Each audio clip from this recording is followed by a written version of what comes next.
And then we'll share. Waiting for the Peacerdealer. Oh, okay.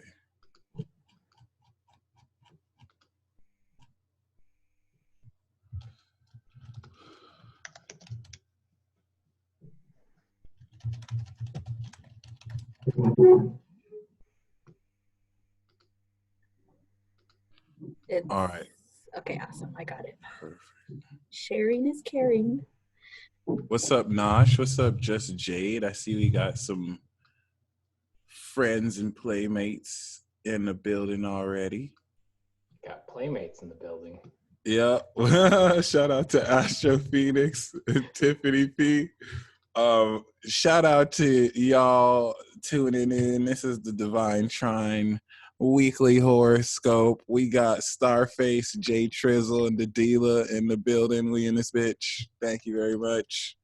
I hope y'all are exceptionally ready for quite the week in breakdown. I think it's progressively gotten a little bit crazier each week. And considering we're headed for a Saturn and Aquarius square, Uranus and Taurus, I think we're in for a climax. So, yeah, how you doing, Starface and Jay Trizzle? It's good. Ever since I adopted this name, you know, my life has been going a lot differently. It was a few minutes ago, but my life feels a lot different ever since then. I think it commands more respect. And I think that I'm going to start going by Jay Trizzle. You know, I'm going to change the name on all my videos and channels and just be like, hey guys, it's Jay Trizzle. Hope you're all doing well. We got some horoscopes in the building today. It's going to be great. I feel a whole new life sprouting from this. That's what's up. Make sure you cop our debut album, Divinity. Spelled D-U-H. Divinity, yes. Divinity. Yep. Yep. Divinity coming soon. It's called It's Real Out Here. It's real out here in the Our hit single will be oh man. True Divinity. Divinity. We got a lady in the house. We got Sheesh the Beast. We got Leah. We've got several people here. Everybody, can you guys all comment your rap names? Yeah. Give us your thug names, your street names. Yeah, we want to hear you Give guys us your street names. Oh. Creation, I definitely want to hear yours. Throwing up the signs, all that. Yeah. What was that? Illuminati signs. He threw up a few different types of signs. I was like, I expected West Side, and then you sort of started going the Illuminati thing. I was like, whoa. Oh, yeah, can't forget the Illuminati side. Oh, can't forget this too. Oh, yeah. Illuminati confirmed over here. So did I clean my webcam? I saw that too. I'm not trying to catch it. First of all, I don't think black people are catching anything this round. We had Ebola, so the universe is like, y'all good this round. Don't even trip. Checks and balances. So it is what it is. Project Sparkle Motion. That's a good one. Young uppercuts. Young uppercuts. Nice. That's actually fire. Oh, Sheesh the Beast. Well, yeah, no. He already has the street name. Your name normally. Okay. Yeah. Oh my God. Sinner in Sin City. That's what's up. Oh, you know what? My bad. Can I get that link that I should paste in the description box? Or you know what? I'll just go to the old video and I'll copy paste that one. Not if I send you a new one first. The race is on. Dun, dun, dun, dun, dun, dun, dun, dun, dun, dun. Send it. Damn it. You're so fast. Awkward. Oh, you sent it in the Zoom chat. Nice. Yeah. What they call me, Jax, the guy who sends things in the Zoom chat. Nice. With the random options. And... Kim, your rap name is Triple Heart. That's a good one.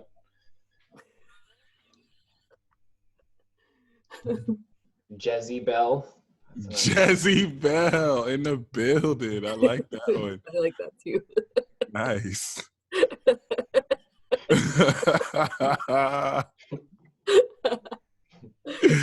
Wait, that's really what's up. What's up, about to spiritual get gorilla? sinful up in here. Oh my God. That So how's everyone feeling? sounds like this week. Besides The worst. the commotion. So bad. No, I'm just joking. No, things are great right now. Things are really great. Despite everything that's going on. Yeah. Things are moving forward. That's what I'm feeling. And everyone I'm talking to, everyone I'm doing readings for, everyone where I'm actually individually talking to a person, like people seem to be doing really well and making a lot of breakthroughs right now because of everything that's going on in our collective. But when you look at like entire collectives or groups of people, everyone seems to be in like epidemic mode. That's called group consciousness influence. It's the sheep, not the sheep mentality. Well, it is the sheep mentality, but I like calling it the hive mind. Yeah. Because when you think about bees, worker bees, and they all communicate, they all just know like what to do and stuff like that, because like telepathically pretty much. And so that's the same thing that's happening right now with people who tap into or fall under this group consciousness of fear, of panic, and like, oh my God, the apocalypse. They're feeding into it, and then in so many ways, because it's such a powerful dynamic with everyone tuning in all at once, it can create, pretty much like self-fulfilling prophecies, and so that's why I always tell people is like, be mindful of what you react to, be mindful of who you believe in or what you believe, be careful, because there is such a such power behind everyone getting together and believing in something that it actually can manipulate and manifest it into reality. True like that. For example, with curses, I'll give you guys a great example. People believing in curses is a great example. When there's a whole community of people who believe that something is cursed, right? Like a location is cursed, an object is cursed, like a family in a haunted house. They believe, oh, this is haunted because we're told it was haunted. And so they merge their energy into that group mentality of a haunt or a curse, and therefore they are able to then create systematically through their own perception things that can relate to the curse or to the haunting, and they're like, oh my God, see, I was right, it is haunted. Oh my God, see, I was right, I am cursed, or that is cursed.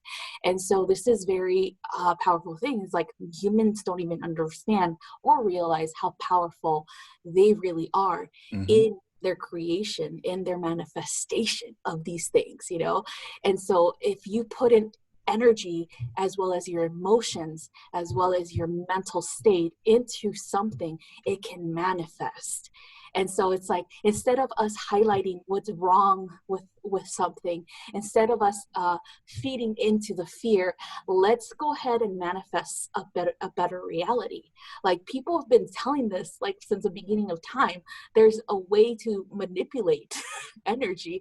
There's a way to manipulate your existence so that you can thrive over adversity, and stuff like that. But again, because people are not that self-aware, they are then being manipulated into that group mentality, and so it's just kind of like, take your power back. That's the whole, I always see all of this as a big lesson, is taking your power back, like all of this. Yeah, don't be a worker bee, be a queen bee. Exactly. Make your own hive. Make your own hive mind, right? Yeah. So basically be Beyonce. Give off pheromones. Right? All the Queen time. bee. Well, who was the original queen bee though? That was Lil' Kim. Hey, she got bars too. I love how you said taking your power back, though. That's exactly what it's felt like. Every facet in myself, where it's almost as if my own self held me back and was like, okay, like these are the ways in which you haven't honored yourself as far as demanding respect or, you know, taking your power back. Let's get this clear. And it's been really amazing, you know, to kind of like call yourself out on your own like languaging and everything. So yeah, because then it puts all the responsibility and the ability itself to do something about it on your lap. You know, Exactly. It takes it out of like you being in this pure receptive phase where it's like, hopefully everyone's good to me, otherwise life's gonna be bad. It's like, no, just be good to yourself. Just be good to, yeah. Stuff. Yeah. And it is definitely like taking responsibility for you, your thoughts, your actions, your words, what's your energy like, you know? And so even your belief system, there is something called cognitive dissonance that happens to people when they're not ready to move forward with their lives, especially if they have been cycling in and out of just misery, disbelief, you know, having less faith in themselves, things like that. And so when it comes to us, especially people who are out there polarizing energy like us, where we're the opposite of that, it pisses them off because it drives them into like a system of like questioning, and they hate questioning the things that they're used to believing in. And it's like, no, it's called evolution. Like it lasts, you know, I would say when I was little, you know, I had a different type of, you know, belief system. Then when I became a teenager, it changed. And now that I'm an adult, it went back to when I was little, you know? And so it's just like, it's an evolution of the self. And it's also understanding that in order for us to gain better perspectives of our own soul, we have to question it. We have to question every single thing that we feel makes up our personality, period. Like that we feel that is true, right? And so a lot of people are uncomfortable with that, with self-examination. And because then they're going to find that there's a lot of things that they believed in that was actually a total falsehood or lie or fear-based, and they're uncomfortable with that. And therefore, you know, people like us that are polarizing that, where we're showing them, hey, if you're focusing on something that's fear-based, then it's gonna come true, you know, like especially if you're constantly thinking about the worst case scenario, then it's self-fulfilling. And so when we say that to people, they don't like that. They don't like taking responsibility for the shit that happens around them, you know, or their choices, or, you know, things like that. And so it's really, this coronavirus is proof of that right there, that we, all of us who are watching right now as well, that we've been saying this for a very long time. It's proof that how important it is to take back your power, to be mindful of your shit, you know, pretty much you, your thoughts, what the hell you're believing in, questioning that, you know, questioning yourself, you know, and so that you can evolve as well. Speaking of which, you know, one thing that's really good is strengthening your immune system right now. And so what I've been doing is I've just been licking door handles, handrails, like anything I can to gather as much bacteria as possible. And, you know, I just, that's another great way that I take my power back. It's like, I've been just like, a lot. You just need to go into you know, like a hospital and be like, who has coronavirus? Okay, can I get them to cough on me? You know what's funny is I actually did that with pollen once. When I moved to Massachusetts for a while, they have a way higher pollen level, at least last year, than Oregon does. And I've never had allergies, but I got allergies when I moved to Massachusetts. And so I was like, you know what I'm going to do? I'm going to go outside every day. I'm going to sniff like pollen, not like snort of it, but pretty close to that. And so I just sniffed it every day. And then my body finally got used to it after a week. Yeah. My belief is like my body is, I don't need allergy medication. I need my body to get in line. To get used to it. Yeah. It's supposed to be able to fight these things. So I just expose myself repeatedly until you know, hey, fine. An easier way to do that is actually getting local honeybee. Oh, well, that would have been a much more pleasant way of doing it. Just eating it before you get there, and then you'll be fine. You could just get the local honey. Okay, you know what? I'm just saying that's easier. God, I feel really stupid now because No, they're just sniffing lines. process though, but you're doing it. You're preventive. It's a preventive measure, so you won't get the allergies when you get there. Well, but it's the same I have process. allergies again. I guess I'll just have some honey. Yeah, because one of the girls that I go to school with, she's Native American. And she says that before because she moved to South Dakota from Montana, she was saying that before she got to South Dakota, she knew that there's a lot of like allergens and stuff like that. So she had her family send her, local honey as well as local plants like medicines, things like that, like root plants that they use for medicine, so that she can get her family used to this before she moved, because she's really like natural when it comes to medicine. She doesn't take any like pharmaceuticals, anything like that. And so she got her body acclimated, her family acclimated, and then when they moved, they're perfectly fine. She said because she learned her lesson last time. She said that she went traveling and she got really sick. So she started like, okay, I'm gonna just do this instead, like preventive measures. That's crazy. But you're on it though. You're definitely tapping into like the way that healers think, like that's definitely what we've been taught, like as shamans especially. Take the local honey, take the local, environment, bring it in before you go there, So just ingest it in some way, just eat it or sniff it or whatever, just just take it in so that it's part of you, and then you're part of the environment. Yeah, you're not dumb. I'm just saying that it's the same thing, it's just you're definitely intuitively tapping into that's been taught to us, so yeah, you got it. I need some Corona honey. Corona. It's funny because like when you look at, because I learned about pathogens in microbiology, and as well as in for him like this, it was microbiology. And so we were looking at the actual structure of the encasement that the virus is in, right? And it's like, okay, so this is a seasonal thing, so it looks like it's definitely going to minimize when it gets hotter, but it can, like, it's just like the flu, it could come back, when it gets colder, things like that. And so any type of measures that people take to prevent viral infections, if it's a natural way, then they can definitely do that for the coronavirus. But again, it just depends, because when you're comparing, statistics, looking at the flu, there's different forms of the flu, influenza A, all that stuff. And with the corona, it's the same thing. It's classified under SARS, and therefore it is an upper respiratory infection, virus that attacks the bronchial tubes in the lungs, and it builds up fluid, just like with especially when it's cold, especially it kind of like it moves into pneumonia, into that stage of pneumonia because of the fluid buildup. And then because your body isn't or is trying to fight it, it starts to actually harm the cells as well. So it starts to deteriorate the lungs at a faster rate.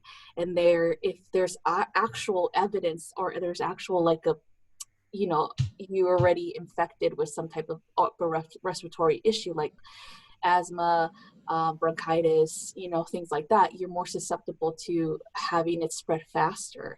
And a lot of people, that's the issue with these cases that are like out there with death or whatever, is because they already had something going on, before they contracted it. And so in the case, it just starts off as a cold, but if they already have issues with their lungs, then it's going to go into that stage of pneumonia, creating pneumonia, and then from there it's going to spread, because you can't stop it at that point, I guess.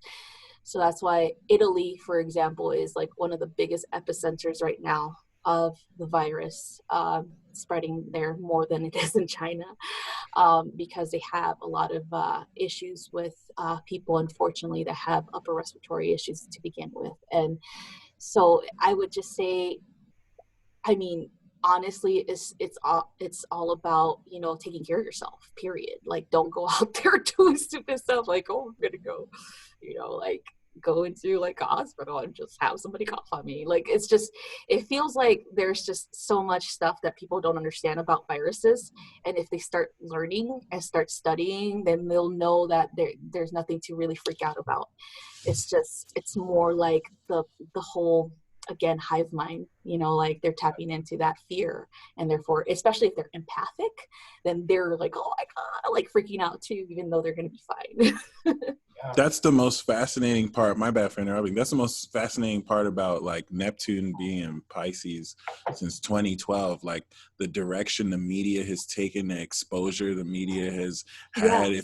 If you think about what Pisces represents and the potential deceptive quality, how do we know? Like, and I think that's something that's forced us to kind of like, you know, be our own researchers. But like, a lot of everything we're told right now is completely hearsay.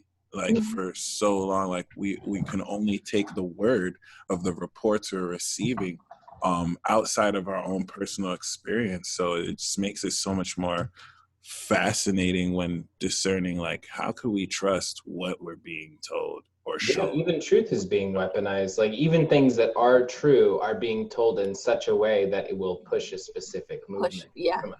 It'll Yeah. push a trigger of fear, you know. Like and really, like you can clearly see the way that, I mean, politicians have always been politicians, but you can clearly see now how many politicians have these people in their ear that are like, hey, you're going to want to say something like this because, you know, this is going to appeal to these types of people. And not even just in the very direct ways that it used to be, where you'd see people like putting on a fake accent when they were somewhere, or, you know, like pretending to know about the local kids sports team of a particular city, even though there's no way they would realistically have known anything about that. But now it's like so subtle, just like mannerisms, the way that the truth is being told. It's all clear manipulation. Like it's all very crystal clear. And anyone who looks at any of this with objectivity is seeing that, you know, the world is essentially doing this hilarious thing where now that we have access to the greatest potential, greatest amount of information, we're using a bunch of emotional arguments back and forth in a Yes. and it's so funny because this should be the time where we have the least amount of emotional arguments, mob mentality. We have all the tools to have the least amount of that. And yet So we're true. intentionally doing more of it because they can. You know why? And it's exactly like that. But also remember, when something is dying, something is dying out, it'll fight till the end to be, you know, like to be relevant. And so these politicians, these news, you know, media, their numbers are down. You know, they're down. Not many people are voting. Not many people are out there supporting, you know, the mass media outlets or anything like that. And so they're fighting tooth and nail to sensationalize things so that they could bring back the people. They could pull them back in because they're dying off. And that's the thing. It's like they're dying off with the fading of Pisces. You know. When you said they're dying off, my card fell, and the card I picked up was the death card. I thought that was amazing. All right, guys, that's basically everything for today. Spirituality. People are dying. You know, and it's definitely a different mindset that's going to come in, a different way of thinking, a different way of being, and therefore these people who are still clinging on to that, wanting to be relevant, they'll do whatever it takes to be relevant. And so, yeah, that's exactly what's going on. Yep. I think I think you said amazingly though how like there are people dying off. I think the hidden layer of this is how, you know, Pluto has just been taking home the older generation slowly but surely, because it's not affecting young people. And I don't mean just like coronavirus, just like the shift of where we're headed to collectively. I think it's easy for us to see because we are in a field where we extend our energy outside of time. So we're connected constantly to, you know, life as a continuous experience and not linearly. But a lot of people aren't aware that, like, the world they're in is over. It's like energetically the world is over, but It's physically done. it hasn't gotten there yet. And it's like it's happening though. So it's such a it's such a left field. Was what I was gonna say. I think once again, like, if you're watching this, if you at least have some type of quote unquote spiritual practice, you're already in the new world. Like, your issue was your spirit's there, but your body is still here, versus other people who refuse to step into this like greater sense, because it's not new. Everything we're doing is since ancient times, but really embracing it as something that's not novelty and still trying to make work these old systems that are collapsing. And this is the best part. You said it, Jax said it.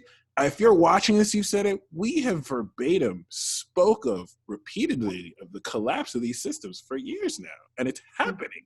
It's actually happening. This is crazy. Exactly. And all we have to do with ourselves is be honest.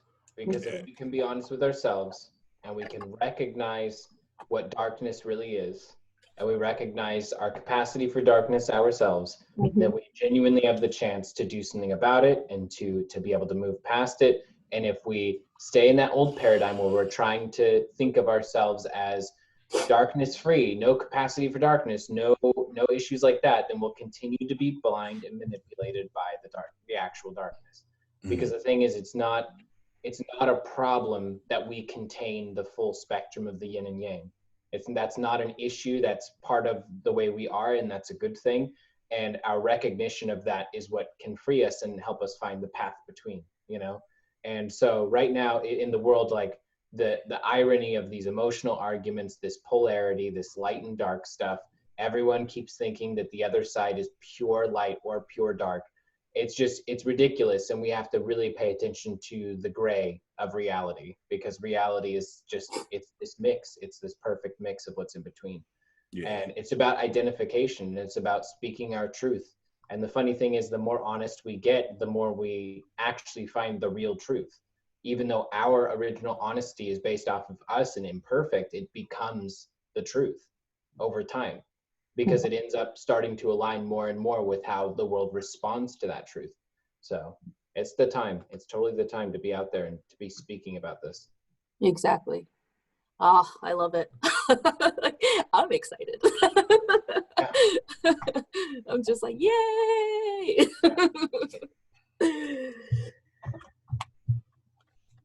I think excitement is the right word, despite the pandemonium. Yeah.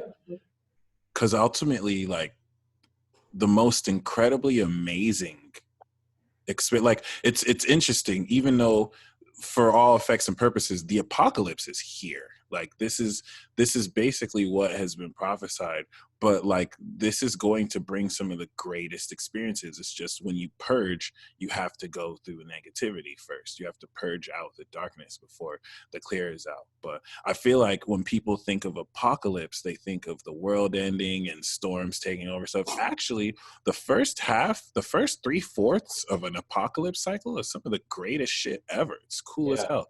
It's just that last fourth that's cataclysmic. But other than that, like, right, you know what I mean? But like, well, when you think about it, it's in the Christian fashion or in the Judaic way and Islamic way, you know. And when you think about the Bhagavad Gita coming from the the Hindu religion, they have apocalyptic like wars. You know, the gods are fighting in the heavens and things like that. To who, like right now, who rules the earth, right?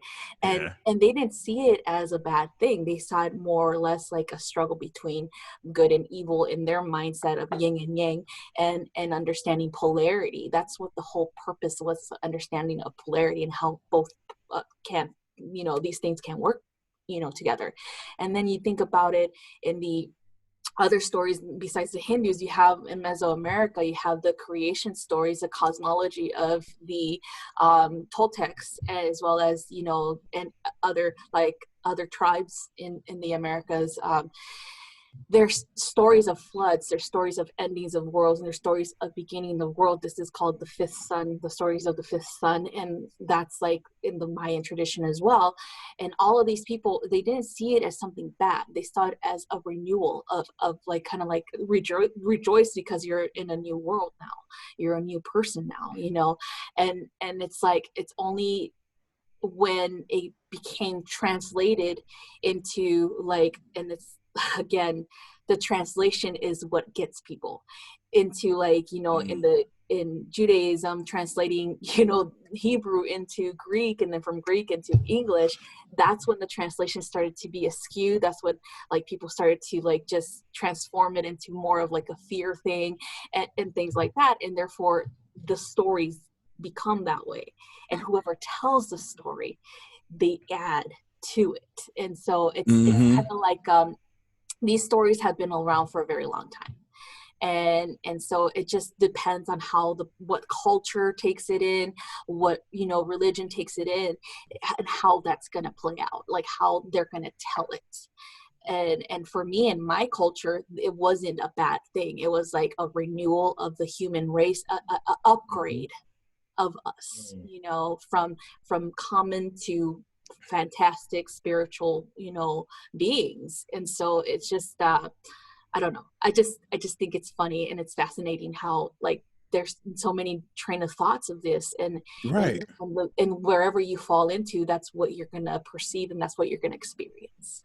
I think the best part about this is that it's just nothing new. Like I think the sensation makes it seem like it's a one-time thing and it's going to be the end. But like, Pluto gives it away. Some of you are here for this. Like some of the reason why some of you only incarnate during the end of ages in order to facilitate, you know, new transitions. So it's important to know that like apocalypses or end of ages, it's not the first time this has happened. I mean, No. the last cycle, if I was an ancient Incan, it would have been the end of my world in order to come into a new one. So we're just coming around another cycle, you know. Yeah. And it's like, and I'll give you guys the story of the fifth sun. So, you know, in Mesoamerica, back in like, we had a golden age, right? The golden age of the Toltec. Everything was at peace. Everything was beautiful. Everybody was in harmony. And then they had their apocalypse, right? Where they disappeared because a new conquering tribe came into Mesoamerica from the north, and they eradicated the belief system there. They made war, and they took over. And then that was the Aztecs, by the way. And so then they had their own radical transformation too after that, with the conquests, with the conquistadores of Spain, you know, and they were eradicated, and Mexico was transformed completely, you know. And so that's their apocalypse right there. That's what the fifth sun represents. It's that every time there is going to be a new race coming to change things, or possibly, like a lot of people believe, aliens, you know, like coming to really radicalize or change something, you know. And so it's just kind of like people they saw the Aztec side as the end of their empire, as the end of their people, because it's true, everybody's mixed now, you know. But before that, the Aztecs came, you know, to Mesoamerica and eradicated some of the tribes there. You know, they don't exist anymore, some of them, and they mixed with the rest of them. And so that was the end of their lineage right there too. So it's just a continuation of that. That's truly fascinating. Especially, you know, considering, like, let's take this week alone. This week, which, by the way, is spring break for me, thankfully. But yeah, I think that's kind of amazing how this is the very last week of Pisces season, and you know, the next time we're gonna have energy like this is 2023, March 23rd, 2023. We're gonna have Pluto 29 degrees Aquarius, and Pluto 29 degrees Capricorn, and Saturn 0 degrees Pisces. So, this week we see Saturn going from 29 degrees Saturn into 0 degrees Aqua with the sun, which is the best part. Like, and the haunting accuracy with how the transits move. I need to show you guys this because I feel like once you see it, it gives so much context. Like, how do the planets dance with each other so well? As you can see, we see the moon traveling through Capricorn, unveiling and literally giving us the secrets to this transformation. Yeah. It goes into Aquarius, and then it goes into Pisces for the balsamic phase. And right as this goes into 0, it's like we're starting this brand new cycle when this starts its brand new cycle. And I want to kind of fast forward into 2023 here, where once again, like if we even like, when I saw this, by the way, I was freaking out, like I almost like kind of, but like you can literally see the sun moving into Aries right as Pluto is getting ready to finish. So please know, everything moving forward is so divinely orchestrated, just like it has been. Like, we are getting ready to end cycles on cycles in ways that may make most of you feel obsolete. Some of you may feel like, what the fuck do I even do, when there's nothing to do because you've done everything that's supposed to be done is done. We're getting ready for a brand. I like to equate this to where all your favorite networks you were watching as a kid, well, that network, every show is having a season finale. And it's like the network isn't going to put any new shows. And it's like, what the fuck? Like, what do I watch now? Like, I most of my friends, right? Most of the friends that I made were because of the shows we watched. Are we gonna be cool? Like, what new networks are gonna come up? What new friends? Like, so like it's crazy. Like we're having to build an identity around all the stuff that conditioned us up to this point. And that Saturn in Aqua, new moon in Aries is really developing your own authentic persona and connecting, which is why I feel like we're in the future already. Like you're looking at Saturn and Aqua, right? You're looking at 3 different people who are coming together to spread forth and express who we truly are, which I'm so grateful for you guys, by the way. I think this is super awesome. Yeah. Grateful for you too. We got rapper names now. Like, it's lit. That's our street name, all right? Street names. Street names. Remember back when we had normal names? I used to live in Compton, so I get street cred. You used to live in Compton? That's wild. Wow. It was at the borderline, so it was like a nice area. Okay. I guess it counts still, I guess. Yeah, it does count because when I was 13 years old, I almost got shot. It counts. Oh, damn. Okay. Rule: if you almost get shot, you are good. Nice. Yeah, it was like I was rollerblading like up and down our neighborhood, and then my sister and her friend were like just sitting on the fence line talking. My neighbor's kid was like yelling at us, just like we're just having fun, and then this guy comes up, and he was from a what gang was it? I think he was a Blood, and we weren't used to seeing people like that in our neighborhood because it was actually an upper middle class neighborhood. It was really nice, and we're just like, where the hell did this guy come from?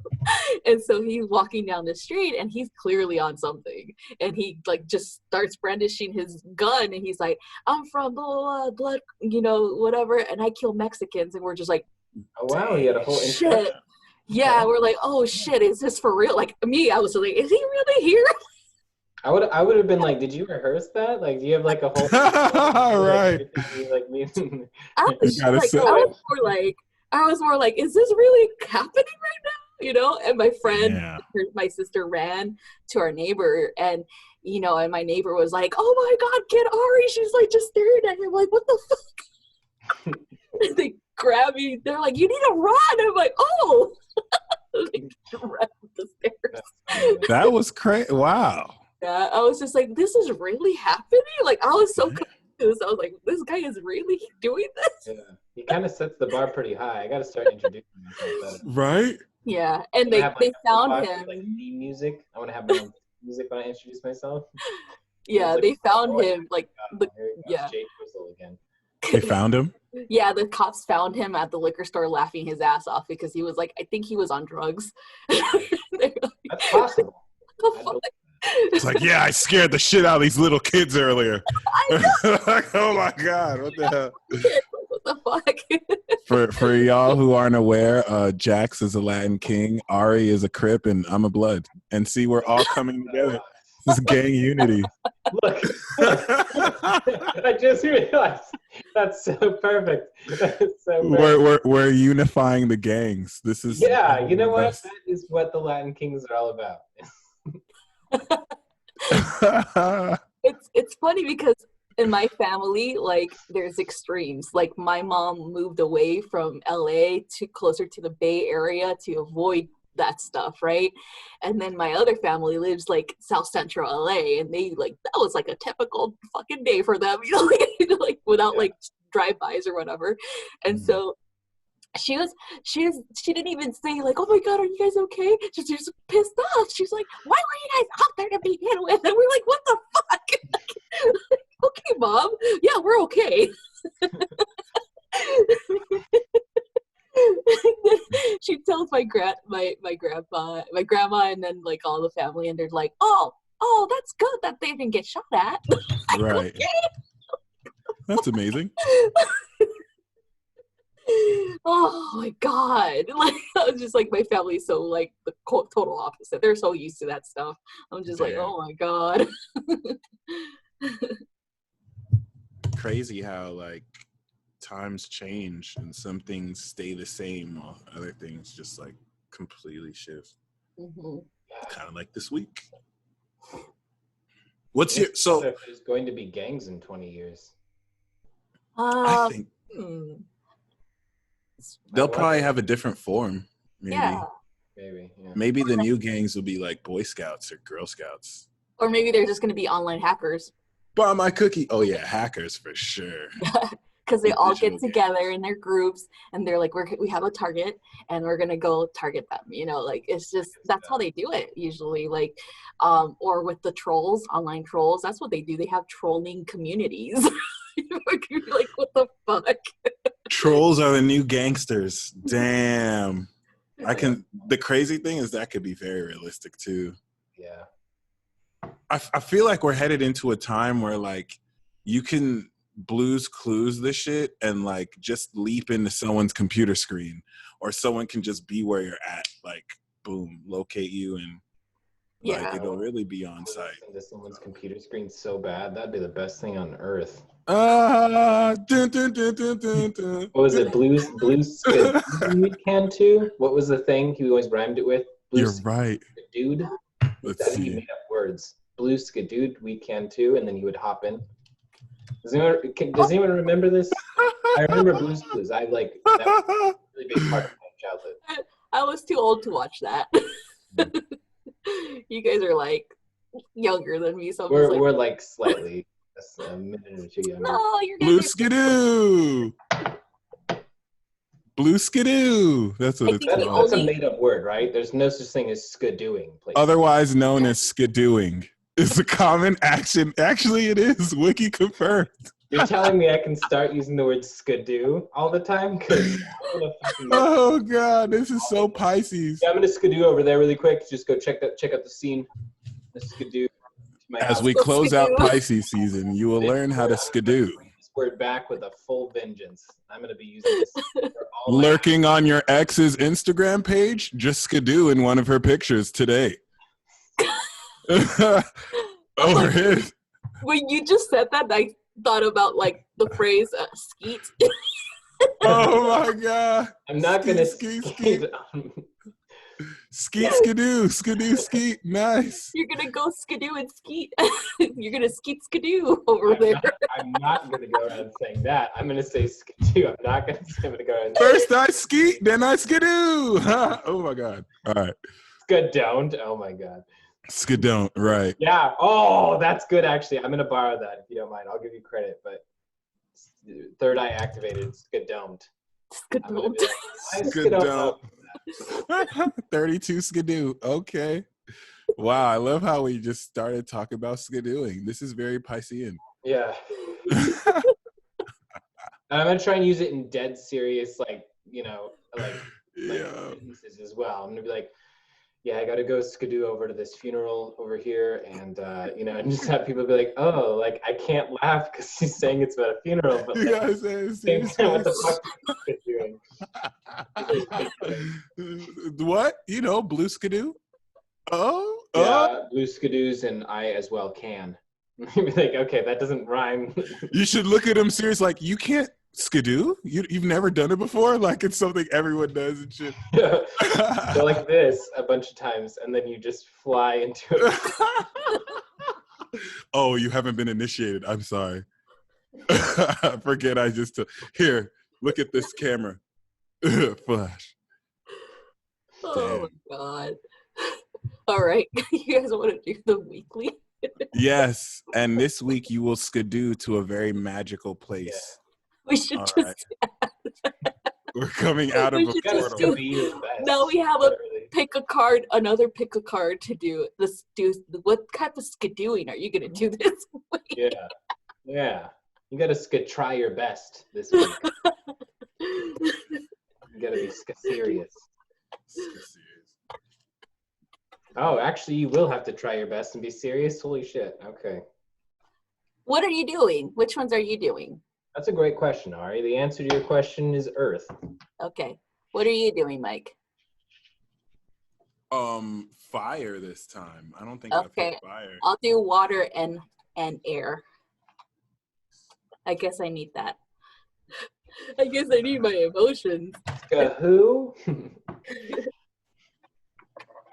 Oh shoot! Okay. Nice. Boom. Let's get it.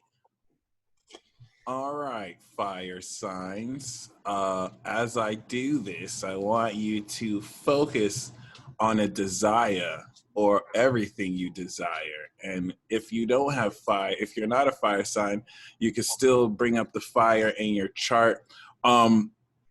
Right off the bat, fire, I'm picking up an age-old dynamic and dilemma where your existence is almost offensive to pussies. I mean, to people who kind of just, Doodles.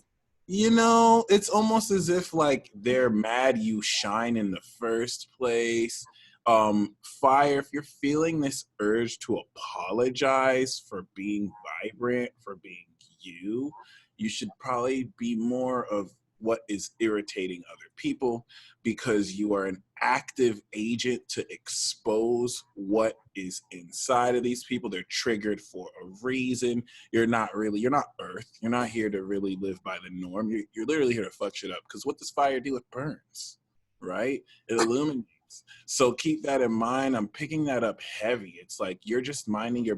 I'm getting this with air signs too, but I think it's more fire. That's the root. It's like you're minding your business, but then it's like other dark energies, like just reacting to you to get a reaction from you. Like you're minding your business, but other energies are trying to get your attention by be like, oh, look at that fire sign just shining, and just what a loser, what a lame, like blah blah blah. And I think for the most part, fire, you're oblivious. Like you don't even really care because it doesn't matter. But just keep that in mind. You might have to coming out into Aries season is opening the door. And you might have to be like Stone Cold Steve Austin, or like the bad wrestler where people are booing and you're just like, what's up, motherfuckers? Like, yeah, I'm gonna still get, rep me. I'm still like, say what's up to y'all. I'm not gonna let it faze me.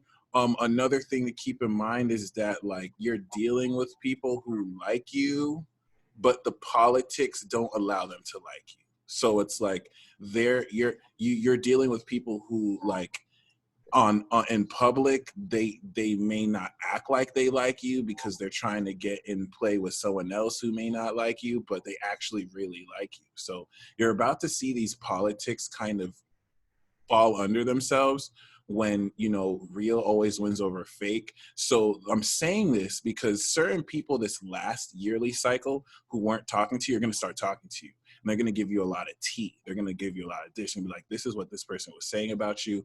This is what I've seen about you versus what was said about you, and what I've seen about you and how true you are betrays the lies about you. And it's all going to come clear. This is clearing all that 12th house energy. So yeah, once again, we got the Lord of Defeat.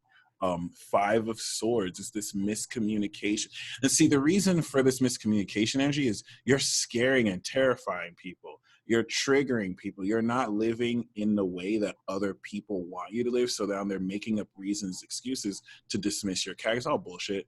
And it's like, instead of doing the thing where it's like, okay, for the sake of peace, I'm going to kind of like just accommodate this bullshit and let people, you're just like, what's up, motherfuckers? I'm gonna do more of it. Like, what's up? And it's exposing people's true characters, and it's making you look like the bad guy, but it's actually a good thing you're doing. So keep that in mind. This is unorthodox fire. Usually 5 of Swords advice would be like, don't fan the flames. But no, you actually want to be like the lone warrior that's like triggering the shit out of people who need to be triggered, because the people who have integrity not going to come at you like that. But it's like negative. It's like a chaotic neutral energy utilizing this chaos to bring about a positive revelation. So for Aries, we have the 5 of Wands, which some of you Aries are going to be fist fighting. I mean, we literally have the 5 of Swords and 5 of Wands. You're clashing with differences of character. You want to stand out by entering in the competition. So if you're in any competitive environments, go into it, because you're going to stand out instantly. But be very careful about a clashing of personalities, because it's going to get very bravado. It's going to get very egoic. And just remember, it's not about that. Leo, we have the 3 of Swords. So you are the sign of narcissism and drama. Leo, you teach people that it is okay to be narcissistic. It's just not okay to have a narcissistic personality disorder. But Leo, you teach us that it's okay to love ourselves. Just remember, with the 3 of Swords, you're confronting betrayal. You're confronting these fake ass, lying ass, acting one way. You know, hopefully this isn't you. I doubt that, Leo. But it's like the 3 of Swords is really coming into awareness of this betrayal of people who wanted to just use your name, of people who just wanted to use your fame, be a part of your entourage, but never really loved you. So you're kind of, but with the 3 of Swords, it's not like everything with fire I'm getting. It's not about being civil. It's about like being, normally, you know, people will be like, oh, just don't make a scene. You're making a scene this week because people need to be called out. But for Sagittarius, you're just making money. It's so interesting. It's like amidst the chaos, we got the Ace of Pentacles. You're able to take this and manifest with it, which is just very mutable and magical. So once again, with this Ace of Pentacles here, Sag, you're coming into a new income stream. But it's more than a new income stream. It's revolutionizing how you manifest. And this is why certain people are going to be jealous of you, Sagittarius, because they're going to feel entitled to some of this. And I think they're going to find out the hard way that they were never a part of those plans, even though they did no work towards it, but they feel entitled to it. And yeah. So that's what I got for fire. I'm gonna be like Capricorning their asses. Like, yeah, you think you're entitled to this, motherfucker? Yeah, that was so funny, like looking at the comments while you were saying all that, because all the fire signs were like, yeah, I do need to do that. Yeah. It's like they were you just encouraged all of them. We're like, yeah, let it burn. Let it burn. I wonder how much chaos the world is going to have because of right. Let it all burn. Are stepping into a really similar energy, actually. Earth signs. You basically are going to be put in this position, starting with Taurus, where you're going to either have to destroy your tower or destroy another tower. And another tower doesn't have to be another person. It can be another concept that you know that other people are connected to. But it's very clear, you can disrupt or you can be disrupted. And so it's not even a matter of attacking a person. It basically means, though, you have to be ready for something to be torn down. Either your argument, your belief, the thing that you're fighting for is able to withstand a storm or it's not. Or another person's belief is able to withstand a storm or it can't. You have to be ready for some offense and defense. You can't be purely defensive. You can't avoid conflict. That's just not possible. And it looks like this, as this conflict is coming, it's important to just be prepared. Like Taurus just needs to be ready for what's coming, the storm. And honestly, the best way to handle all of this is not to expend all of your energy, to keep all of your energy in its reserves, to be ready to go, to be very fixed in place, not charging forward. And if you're fixed in place, then you'll be able to continue to just gather up the Earth's energy and handle the storm when it comes.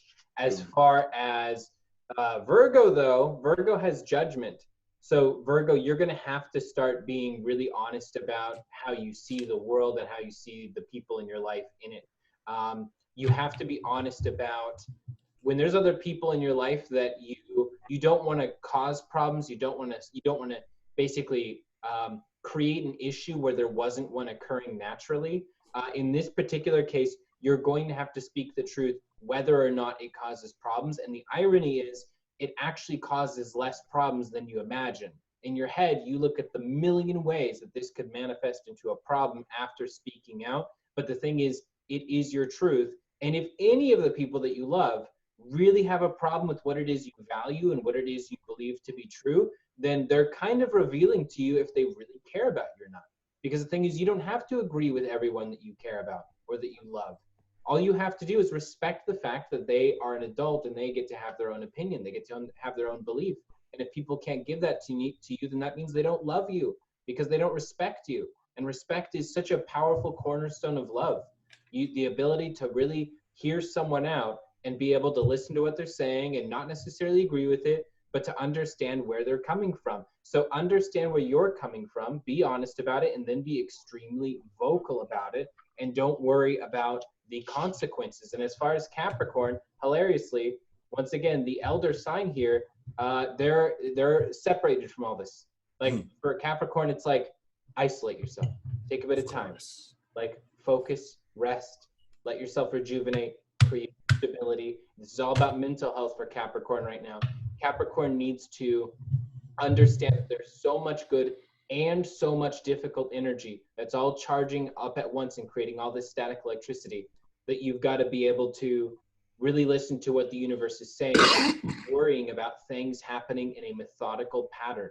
They're not going to. Some of the things that are working out for you are happening in a bizarre side way, a way that you totally didn't expect. And you'll have to make peace with the fact that this is going to continue to happen. You're going to see pretty intense transformation that you have no control over. And you'll have to be okay with just having no control over that. And if you can be okay with that, then you'll be able to accept these gifts from the universe and use them in a really powerful, amazing way. If you can't accept these gifts, or if you have to have it your way, then you will end up having less, even if you work harder. So now's the time to definitely rest and be open-minded. Nice. All right. So the air, the water signs are having some of them are having a good week. So we got for Scorpio in the beginning for this week, you have the magician energy. So it feels like you're creating something. Like there is definitely like a new wave of understanding within you when it came. There was just a lot of I'm feeling a lot of energy that propelled you to this very week. A lot of like chaos, a lot of things that you had to deal with emotionally speaking, a lot of just heartache. I felt like the impulse of like pain and suffering and letting go. And because you finally allowed yourself to let go and integrate and to rebirth a new way of being, then you are definitely in the magician energy where you can create now. You can use this energy and project what it is that you want to create for your future, especially this week where you're gonna be able to finally, step out of your shell, go, to take a different direction in your life, like letting go of the past. It feels like it's definitely financial as well as business. Like it feels like you're moving from a different financial situation to a better one. It feels like it's kind of like it was necessary. All that heartache, all that pain, all the suffering that you went through was necessary to get you to trust yourself and to trust that, you know, God, like your creator really has a purpose for you. And you know, the job that you left behind was toxic. Like you already knew that. And now you're going into something better. So that's what I'm feeling, like that magician energy is transforming all of this energy that you went through into something more positive. You're bringing in and manifesting your, you know, what it is that you want in your reality. Okay, Scorpio.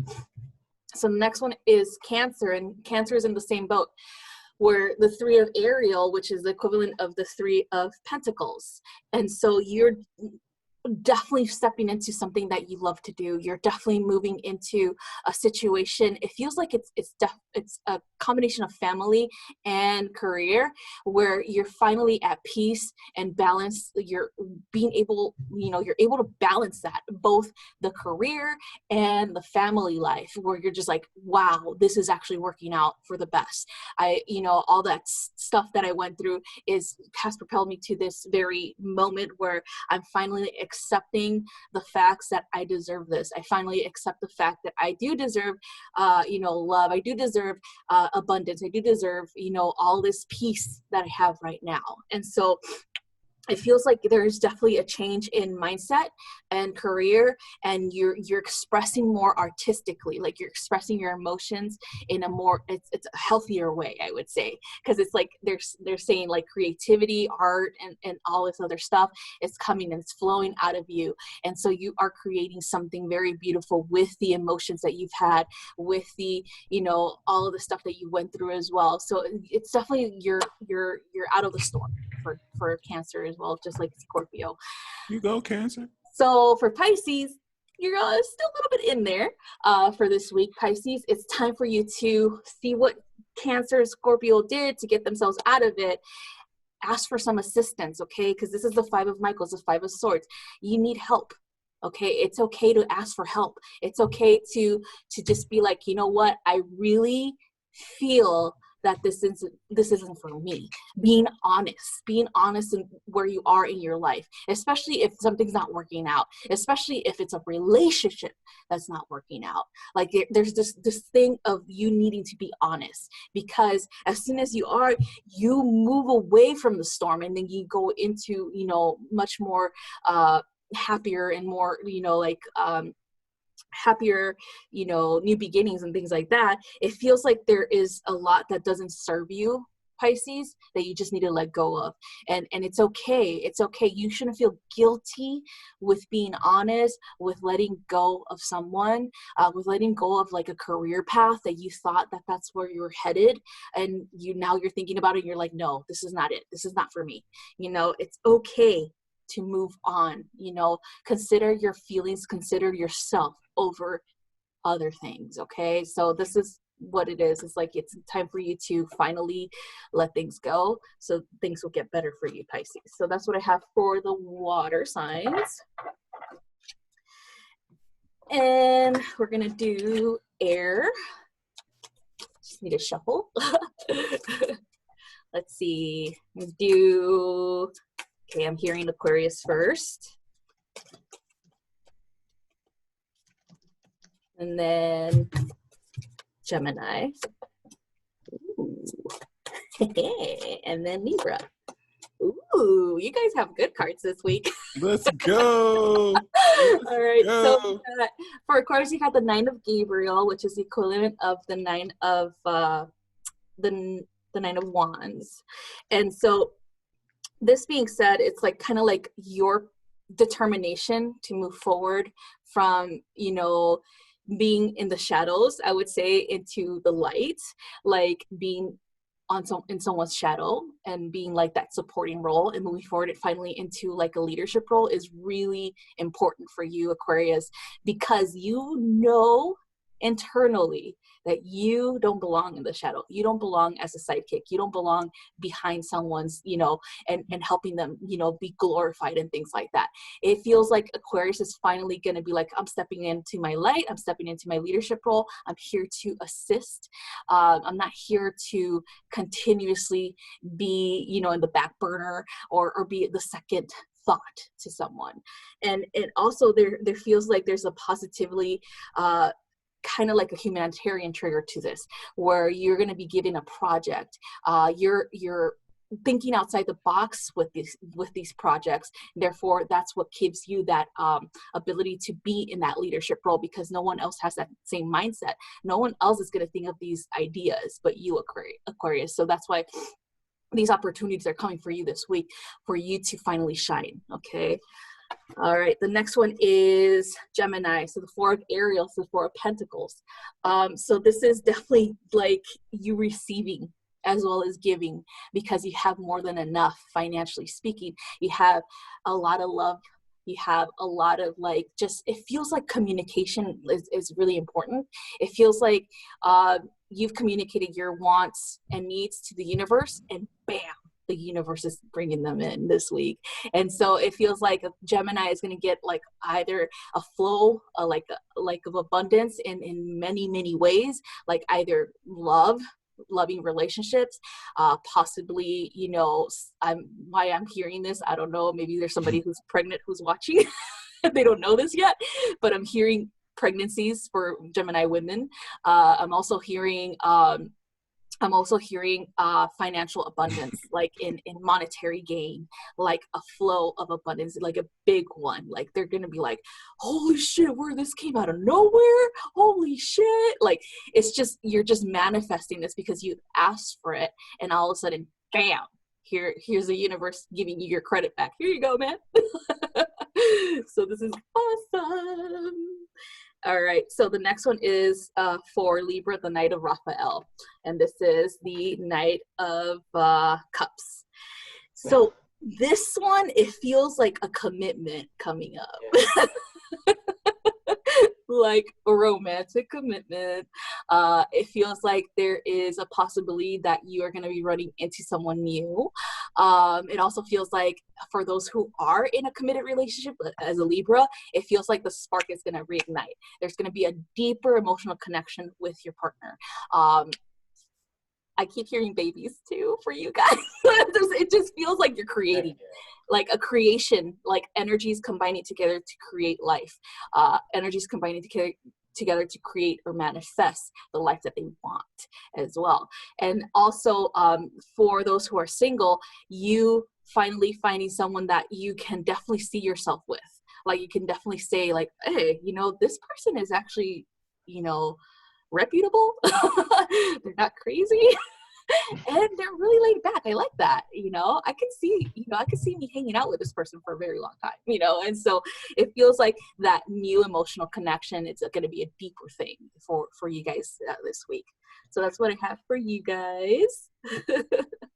Woo! And that concludes our weekly elemental forecast. We're now going to step into the live reading. So please refresh the page if you don't see it, but hit up the description box below and you could sign up for live readings from Divinity. All right. The Dealer, Starface, J Trizzle. Once again, debut album, It's Real Out Here, coming out soon. And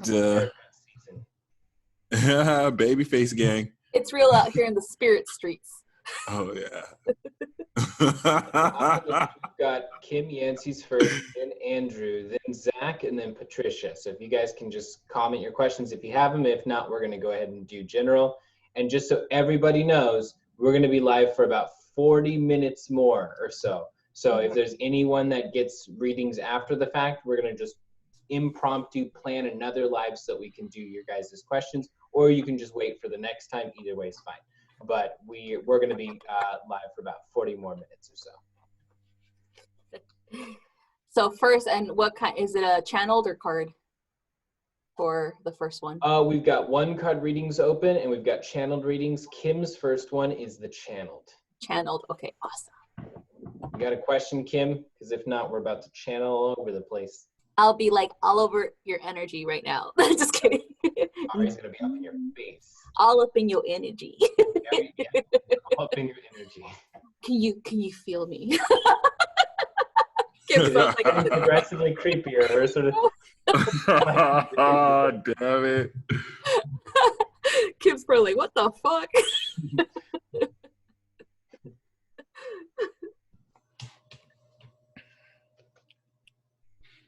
Just Jade is Patricia. Whatever comes through. Okay. 1 card, 3 cards. Oh, 1 card. So right now, so Kim's gonna have a channeled, and then I think Andrew has 1 card, and then Zach has channeled, and then Patricia has 1 card. It's back and forth in a pattern. If everyone can keep this pattern going, that'd be awesome for my OCD. I would appreciate that. You can just want these things in that order. Okay. Magic. It's everywhere. All around. Ah. Where the heck is Kimmy? Kim Yancey, right? Yes. Let me see if I can.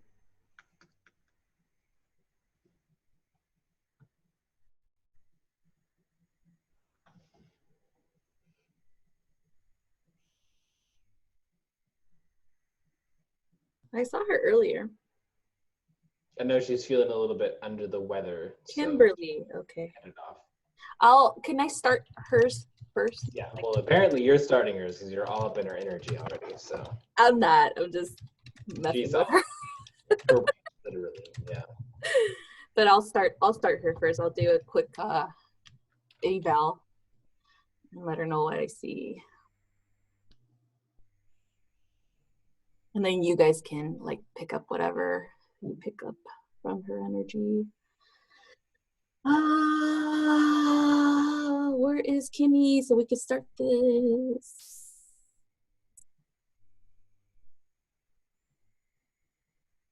Oh.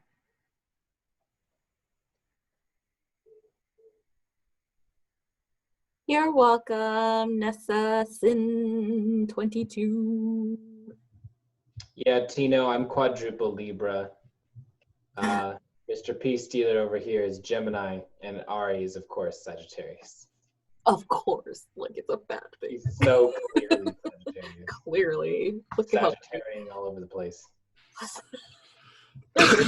We would have said earlier, if you have babies, you got to take responsibility for bringing Sag into life right now. So yay!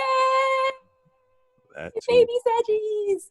Oh, that's why you're telling us all to go out and get a bunch of people pregnant. That's what I get it now. Like I kept hearing like Gemini and then of course Libra, which are like the mass producers. You're of plotting children. to be the godmother of me and Michael's children. Yeah. Very clever, Ari. Very clever. Nice one. I like it. I didn't even realize that this is the like time, but you know what? It makes sense because my dad's birthday is on it's, I think soon. Yes, tomorrow. My dad's birthday's tomorrow, and apparently I was born right after. Like, I was like, I bet you I was conceived on his birthday. So that makes sense. All right, so we're just gonna move on, and we'll do Kim's later because I don't see her responding here. Who's next after Kim? After Kim is Mr. Andrew. Andrew Day. And this is the 1 card. 1 card, okay. Andrew, are you here? Mr. Andrew Day, paging Andrew Day. Ooh, Andrew. Andrew's got so much powerful social energy right now. And it's funny because... Channeled? What? Channeled? No, he's 1 card. Gotcha. Kim was channeled. Okay. Yeah. But Andrew, you've got King of Cups right now, so it's definitely a really important time for you to be out there, for you to be expressing yourself. This is something that it feels like you're already doing, you're already expanding yourself in this way. Showing your vulnerability is definitely part of your power, and also the recognition of what it is you're saying that is for giving advice versus what it is you're saying that is empowering people, and recognizing the difference. It feels like you're very conscious of this right now. You're stepping into this, you're being a part of it, and you're utilizing all of the water energies. I feel like a lot of Cancer energy from you right now. I'm definitely feeling Scorpionic energy and Piscean energy, and it feels like this is something that is, you're using it in a really seamless way. You're sort of shifting between these different things, and I feel like it's a form of self-exploration. So for as much as you're maybe advising people right now or expanding through social contact, like you're clearly reconnecting with yourself, a part of yourself that's been locked away for a really long time. So just keep on doing that. Stay on this path. All right. So what I got for you, Andrew, was the 8 of Raphael. And it's the 8 of Pentacles, okay? So what I'm feeling and I'm gathering is that there's definitely a new path that you've decided to go on, okay? Even if you haven't made the physical changes, it's like you're definitely already energetically on this road. It feels like it started like midweek last week, and now it's like full blown, like, yes, this is what I want to do for the rest of my life. Yes, this is exactly what feels right for me. Okay. And so knowing this, you're on the right path for yourself. Don't be don't doubt that you're on the right path. Another thing that I want to point out is a spiritual quest. It's definitely related to spirit, to your own soul's need for self-expression in this manner.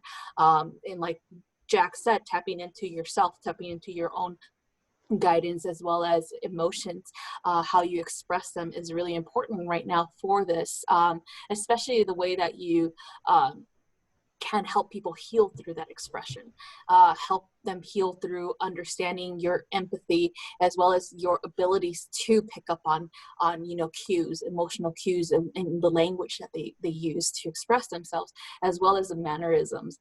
So it feels like there's definitely a heightened intuition now for you, and that is like maneuvering you into this path even further. So big changes. Okay, so that's what I got for you. Cool.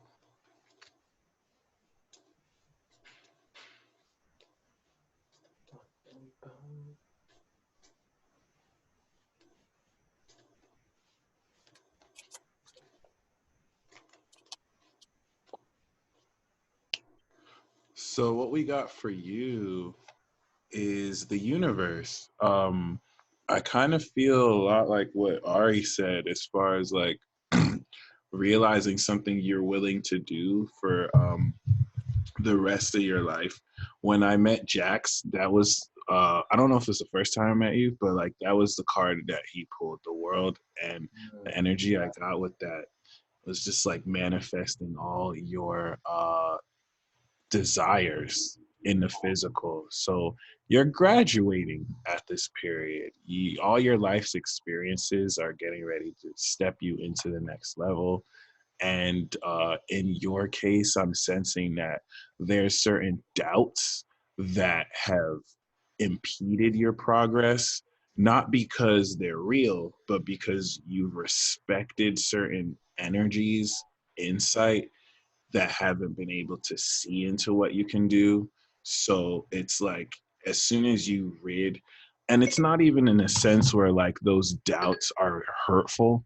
It's just like someone not realizing that you're actually an amazing salsa dancer, but they're like, nah, you're not good at salsa dancing. And you just have to like not listen to that and show people, oh, actually you have these hidden gifts the whole time. So yeah. So new stuff coming for you, that's for sure, Andrew. A lot of changes in a positive way, not like, oh my God, I'm not ready for this. All right. So who's next Next we have Zach, who's doing channeled reading and no particular question.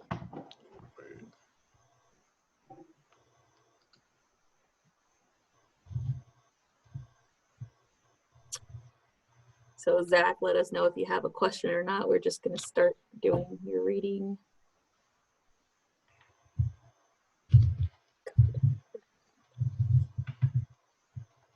And if Kim Yancey is in here somewhere, let us know.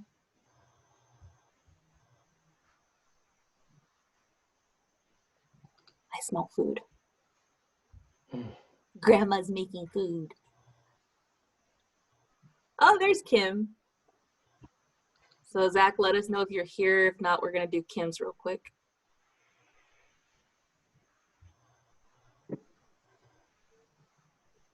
You're welcome, Andrew.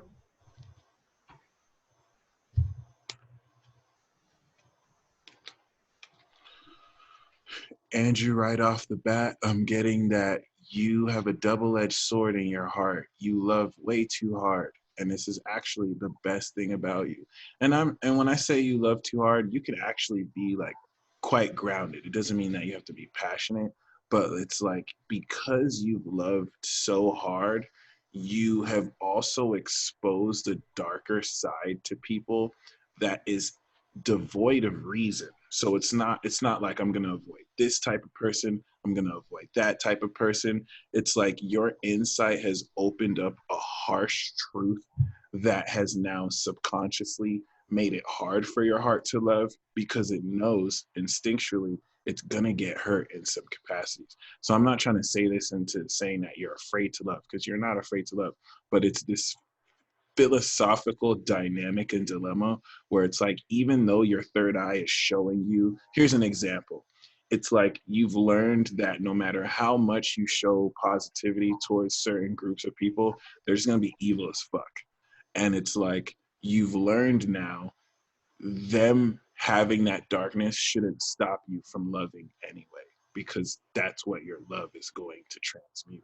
It sounds all positive, but your light will trigger their darkness, and in exposing it, you've helped them release it and also see, what uglies they have inside. I hope that resonates with you.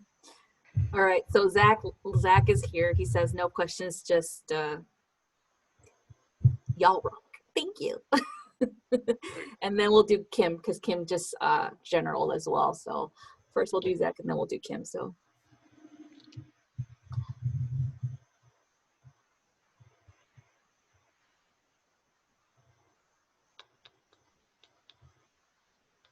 Zach, the first thing I'm getting is that right now you're working against the tide. Like it's this feeling of you having your hand on this chain and you're underwater and you're pulling up a heavy object. So it just feels like there's nowhere to plant your feet. It's like impossible to do this, or at the very least you're questioning it's impossible to lift this, heavy situation out of your life right now.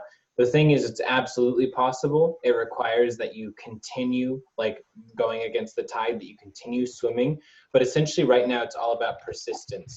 If part of you is questioning if this is even realistic, it's so important for you to remember your original assessment, you knew that it was realistic. You knew that following this path for yourself right now could be done. It's just that other people have started to try and get your head. Life, has made you, basically forced you to be patient and to continue pulling up, even though there's nothing surrounding that's sending out encouragement. And so you basically have to self-create all of this. You have to be persistent and work against that energy and work against that weight and pull it up, even though it feels impossible. So to me, that feels like the most important thing for you to know is just keep going. Don't question if you even can and then give up and then just try again some other time. Like keep going no matter what, no matter how much it hurts. All right, Zach, so I'm just gonna go ahead and see what's going on energetically.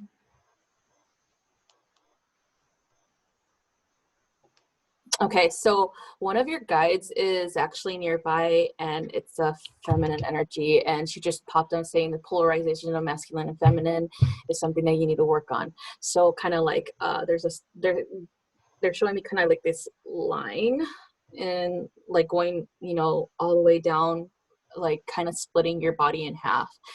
and they're saying, you know, it's time for you to merge them.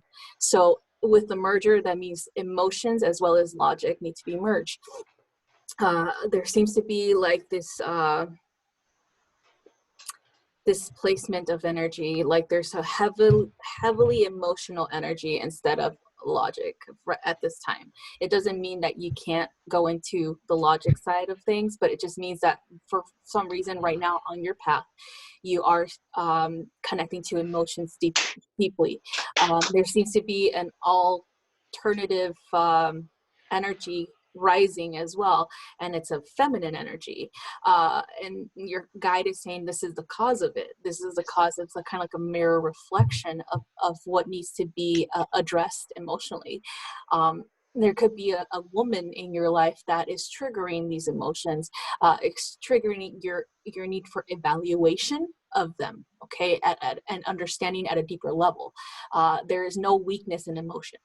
That's what your guide says. There's no weakness. Okay, this is actually empowerment, so that you can understand how everything works internally and therefore project the best way with dealing with situations, especially with difficult people. I feel like this woman is showing you this through the interactions. Okay, also feeling like what Jax said. It seems to be like you're fighting against that. Okay, like it feels like you're fighting against the tide, where tide is, you know, your emotions.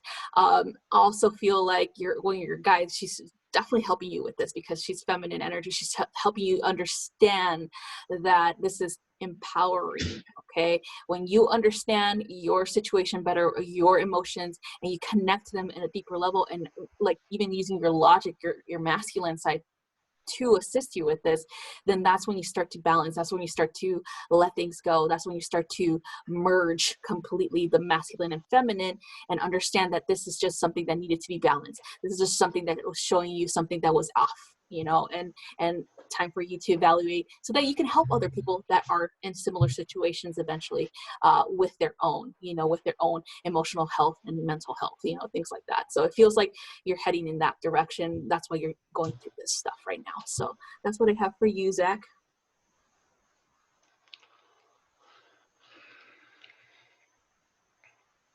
And then Kim is next. So I'm just gonna, Kim, you're going through some stuff. So I'm just gonna tap in real quick, okay? Wait, time out. Did Michael do Zach? Mm-hmm.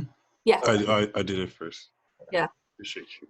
All right, Kim, I'm gonna tap in real quick and see what's going on, okay? So if you feel tickling in your bottoms of your feet, that's me. Just kidding. I'm kidding, Kim. Probably would. He's like, what the fuck? All right, so let's see. Okay, so I got tapping for your heart space. Third eye is super active. Hey. Holy cow, girl. You're getting a lot of downloads. Oh my God, your hands and your arms are like just a lot of flow of energy just going up and down, and just like, wow, girl, you are definitely transforming. Your DNA is being activated. Like your own self is receiving the stuff, the codes and the light codes and the DNA activations that you've asked for. But the thing is going on with your heart space is kind of like a need for you to express it or to share it with the world. Okay. There's also like in the back of your head, there's like this a little bit of doubt still, like a limiting belief about your abilities. I'm feeling you're stepping into something more of like a not traditional, but like more like a healing, healing modality. Okay, I feel like you're gonna explore your own cultural backgrounds healing modalities, and you're going to incorporate them into your practice. Okay. Oh shit, you're definitely going to be a healer. That's what I'm hearing. Like, oh, she's ready for it. She's ready to do hands-on. She's ready to do healing on people, distance healing, things like that. It's just that doubt in your head that's telling you, oh, I don't think you're ready. I don't think you're ready. You are ready. Just start to, if you need to know more information about like how energy works in the systems of the body, like the chakra, stuff like that, then look for that and understand it better and thoroughly, and so that you can have more confidence in like providing the service to others. Okay. It feels like you're definitely going to tap into, you're in Georgia, right? Because I'm seeing all of these like kind of like Atlanta. I'm seeing like African roots. I'm seeing like Hispanic as well, like a combination of both. Like you're gonna have someone who is gonna lead you towards learning more about these healing modalities from these cultures, as well as tapping into your own ancestry. There seems to be again a release of heart energy, and but you have to bring it in as well. Okay, so it feels to be like you're definitely upgrading in this way because there's a lot of energy that you're releasing, but now you have to focus or refocus the energy into something that you really know that you can do. Okay, so stop doubting yourself. Like one of your guys is like, stop doubting yourself, girl, you're a healer. So definitely stepping into that, but also working with your own healing abilities to assist yourself in healing that self-doubt. Okay, it's really important. All right, so that's what I have for you, Kim. Yeah, what I got right away, Kim, is you feel super pent up and frustrated about waiting. Obviously, as an Aries, like you're gonna not like that too much. The thing is, though, it's a total illusion. I saw you just opening door after door after door. You don't have to wait for clarity. You don't have to wait for the right answer. You don't have to wait until you have a certain path. You just need to start opening door after door after door and trying out all kinds of stuff. And then it will be imperfect while you're doing it. You'll start things and not finish them, but to actually use that to your advantage and to really test out the waters and see what you really want to do, like moving forward. And to me, I would say, especially the way the vision felt, I think it's also connected to your future, connected to your healing, connected to the work you do in this world.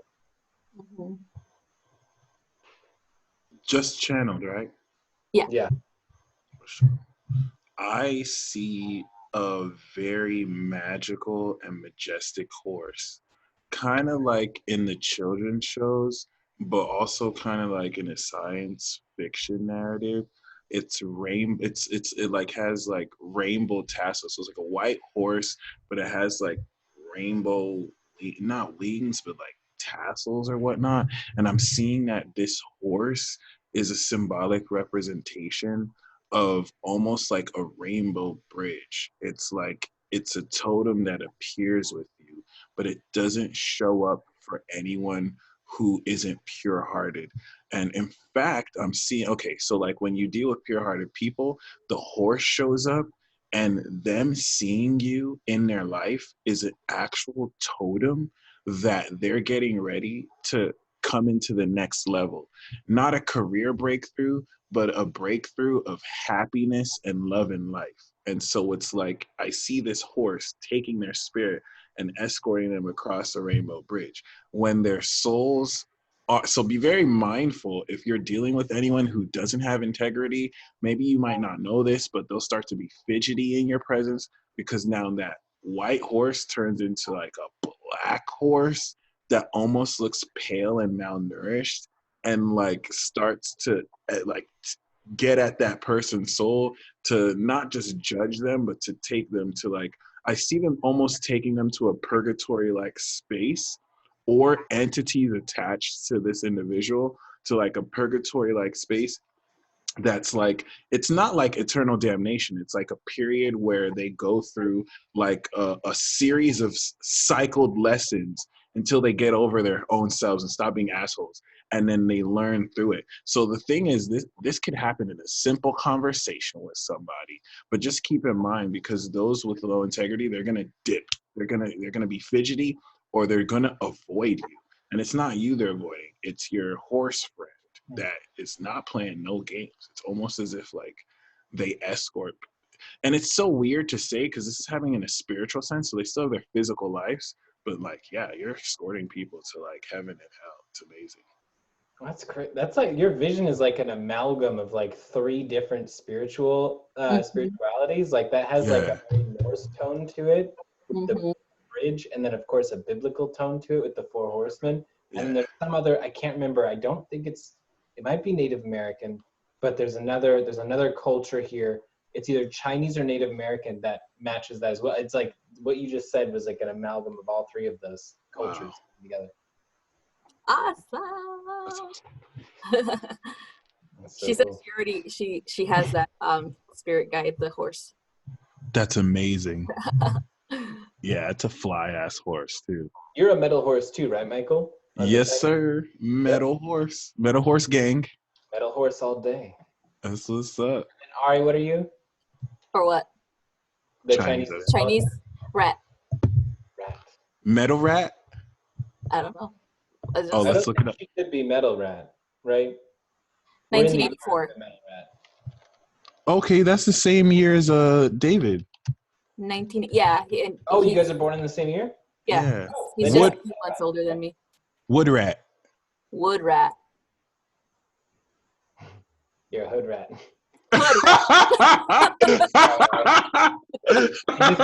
It just rhymes. I couldn't not rhyme it. Scarface. You know what? I'll teach you a lesson. I'm just kidding. Where's my steak?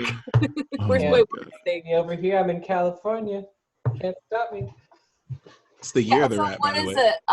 What's the kind of like information about the wood rat? Because I know the rat is just like kind of like a, what is it called?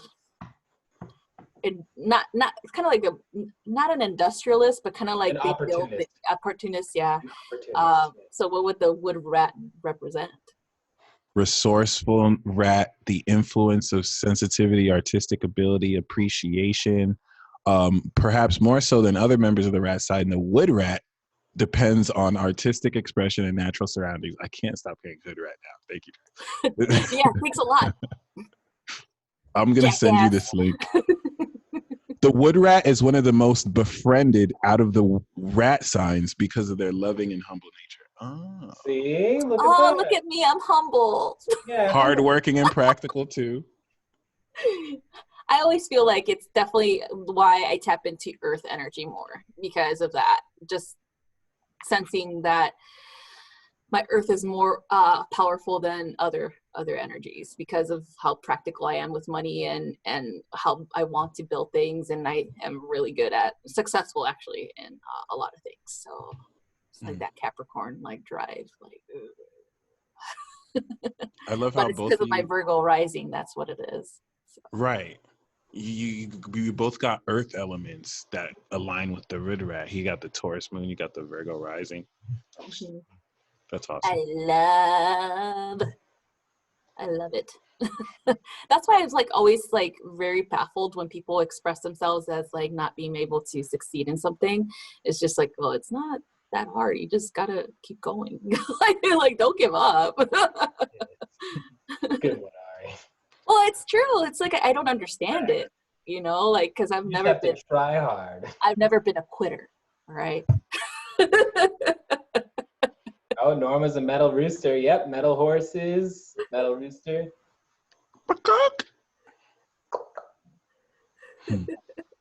Is this why you have a massive migraine? No, not because we're horses. not our fault. Because ouch. Thank you. Oh, honey. Kim, go. I want you to do this. So right here, because of the back of your head and in the front, I want you to go at the same time simultaneously and pull down. Pull the migraine all the way down and ground it. Okay, continue to do that until it fades, all right? Because you can definitely heal that. Speaking of which, now we have a 1-card reading for Patricia. Whoop.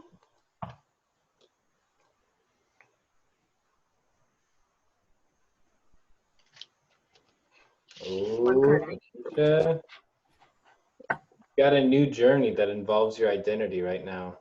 Essentially, like, so with Three of Swords, a lot of times we always think of this card as an ending, but we have to remember the three is the beginning energy. This is the energy where movement truly begins, and you're past all that preparation phase.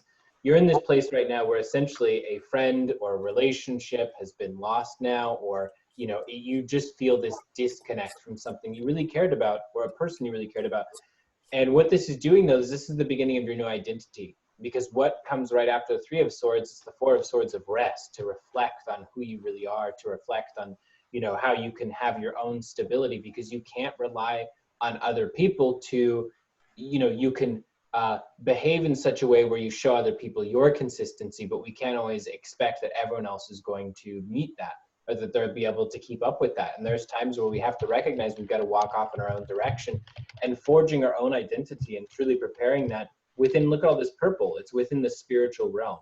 Finding our own self gives us the guidance that we need, not relying on another person or another situation. So if you think that you losing some of this energy recently, or you losing this person was a loss, the reality is this is like, it's the preparation. We're clearing the table so that you can start to, you can put your canvas on there and begin your own masterpiece. Because there's one that you were co-doing with someone else, it just wasn't working out. So you had to skidoo in another direction. Skidoo! Look at his face. He got it though. He's just like, damn.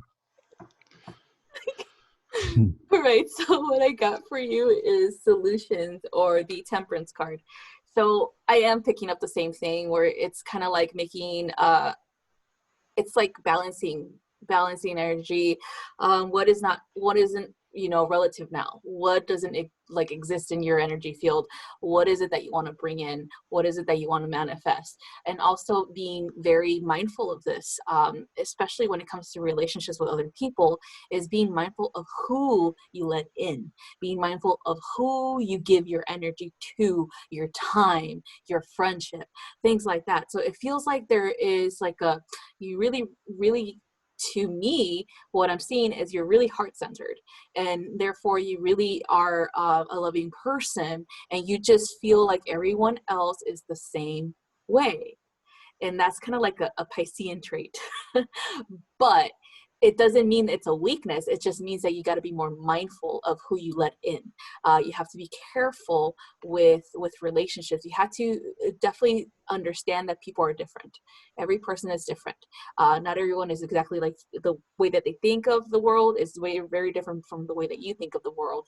You like to share a lot of yourself with people, your heart, your love, your affection, your friendship, things like that. But not a lot of people are willing to do that with you. Okay. And that's okay. There's nothing wrong. It just means that you need to start moving forward in your life and realizing, hey, not a lot of people are worth your time. And so with that being said, is the balance of understanding your own self, your own needs, as well as understanding that other people are different from you. Okay. So it feels like there's a need for you to forgive as well, not the person, but yourself, and understand, hey, I had to learn this for a reason. I'll be much more mindful of who I interact with next time. I also, it's a time for you to heal. It feels like there's definitely a need for that, but doesn't mean that you're gonna be, ice cold for the next friendship that you have or interaction with other people. It just means that you're gonna be much more like, you'll see the red flags. You'll be more mindful of that. Okay, so that's what I have for you. One card. Yeah.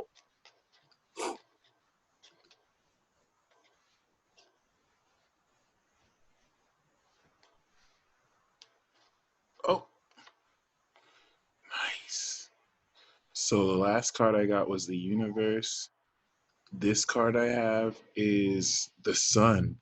I want to kind of point your attention to the light rays hitting these two happy ass ladies.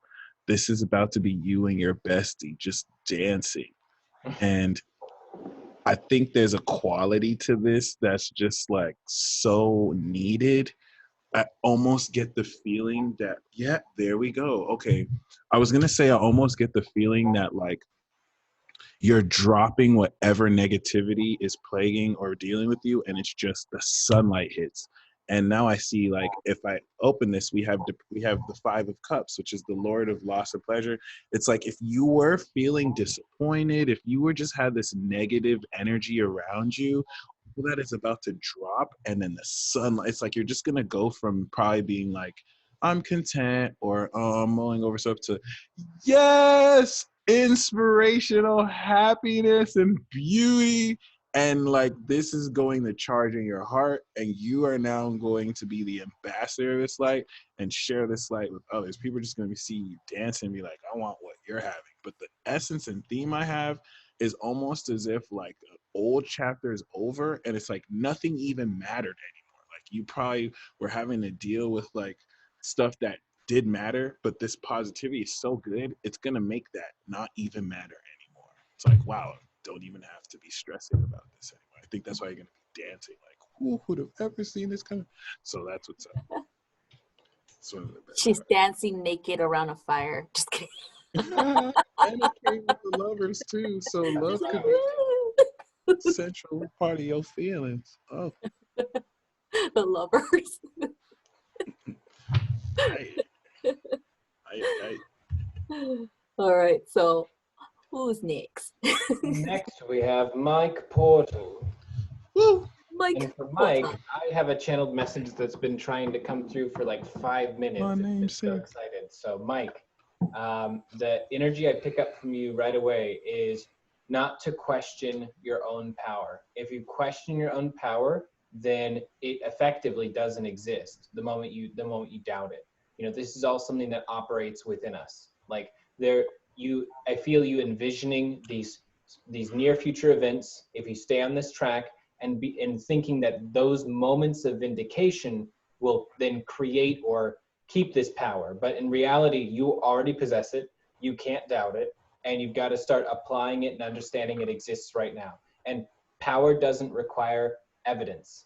Power exists with or without evidence all the time in a million different ways, good and bad powers. So now's the time for you to remember this internal power you feel, this desire to take your moral compass and then actually bring it into action and bring it into the physical. That's possible right now. No matter what trials and tribulations and challenges you still have, you are ready to do this immediately. So like now's the time to venture forth. There is no journey that will make you into the hero. You're already that hero who's ready to take it, you know? So that's what I've been feeling.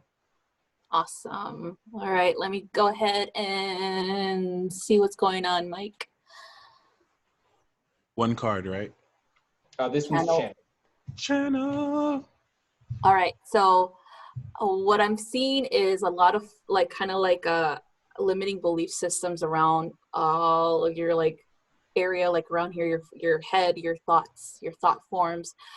Your own thoughts are the things that you need to challenge. Okay, the way that you perceive yourself, the world, any limitations, any perceived limitation. And I'm saying this in quotes because there's really none that exist. Okay, and it's like it's a human thing, right? Where we're programmed to believe that we can't do certain things. We're programmed to believe that we're limited, that we're stuck in this human flesh, you know, and we can't, you know, be super awesome people, you know, and so or powerful, like Jax said. So working on the dialogue that you have with yourself is really important. Anything that's negative, and you probably hear a voice that's very familiar, and it's not yours. It is, I'm hearing like your parents' voice. It's probably like you heard it over and over again as a kid. Something that reminds you of the way that they treated you, the way that they said things to you, things like that. And so I'm catching like a masculine energy too. So it feels like you're hard on yourself because they were hard on you. And so you don't have to seek perfection. You already have everything that you need. Okay, you are perfect the way that you are. I'm also hearing like you have to have more faith in yourself, in your abilities, and the way that you maneuver through your life. Everything that you've experienced was for a very awesome purpose, because you're here to assist many with the same experiences. You're not just here to just suffer, so to speak. You're here to overcome. Okay. And with the overcoming, then you are able to assist others through their own stuff, you know? And so it feels like there's just a lot of potential that is right there. And you know, you have a lot of potential. It's just that self-doubt, those limiting beliefs that are holding you back. Okay. So I would definitely recommend you doing some inner child work. As well as like just catching your thoughts. Like if you have like a negative thought, going back and just saying, no, you know, I am worthy of this. I am powerful. I am, you know, things like that, so that you can stop the negativity. Okay. It takes time. It's not going to just be overnight. It does take time. You just got to be mindful. Okay. So that's what I have for you, Mike.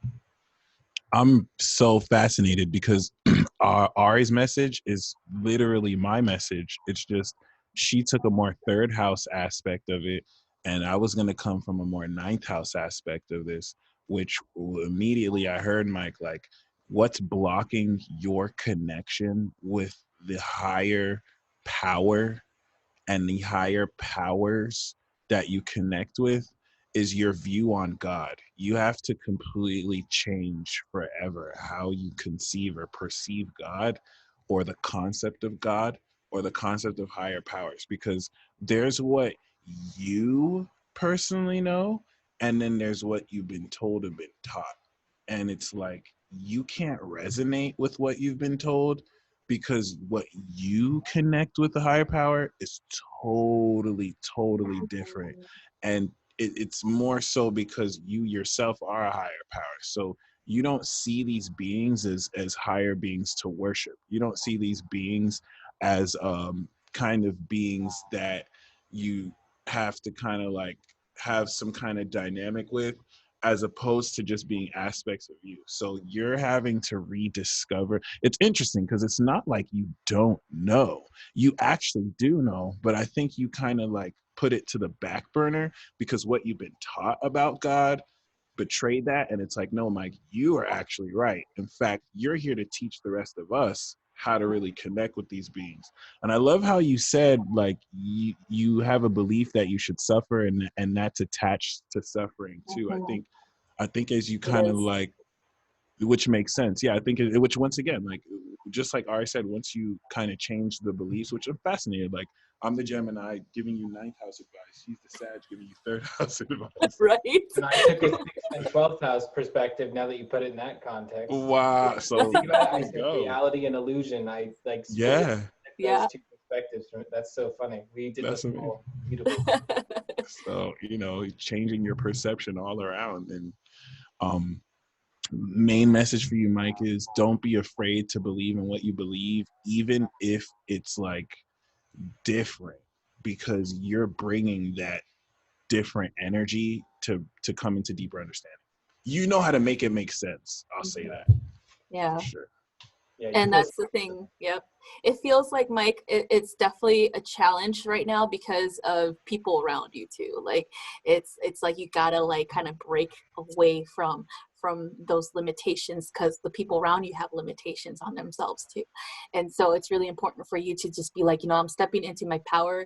I'm gonna be different. You know, I'm not gonna listen to these people, or not even gonna argue with them about what they think God is, or what they think spirit is, or even things like that, because you have your own innate wisdom within, and therefore you already know what's supposed to happen.